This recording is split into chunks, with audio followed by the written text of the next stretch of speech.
Bueno, sí, aunque a mí no me ha costado, pero yo no voy a decir que soy como todos mis paisanos, porque los de aquí también, algunas veces si no te conocen, están un poco así.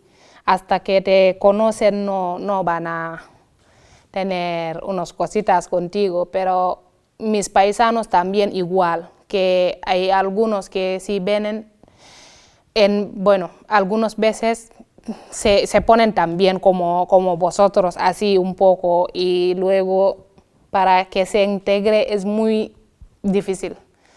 Y yo creo que si vienes en un país, bueno, porque tú vives ahí, tienes tus hijos ahí, que tienes que integrarte mejor que...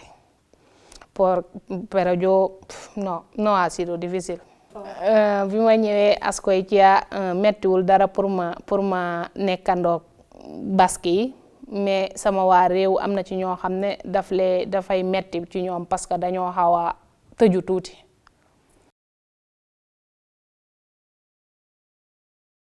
Bueno, yo creo que para quitar un poco eso es cambiar las culturas, intercultura. Por ejemplo, nosotros debemos saber la cultura de aquí y nosotros y vosotros también, por lo menos, aunque tenemos una cultura que es un poco complicado, que seguro que vosotros os va a liar un poco, pero algo, si conocéis algo de nuestra cultura y organizar algunas veces un día que es un día de cultura.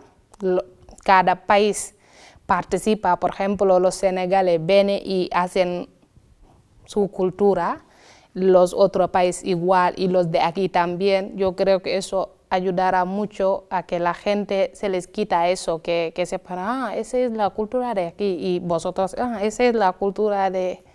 Yo creo que así igual pour tëju bi ak kii bi deñ kumpa bi dañoo waroon di organiser ay fête yoo xam ne ku nekk da ngay indi sa culture sénégalais yi indi seen culture yeneen dëkk yi tamit indi seen culture basque yi tamit indi seen culture bu ko defee ñëpp xam mu nekk échange boo xam ne dañuy échangeante culture.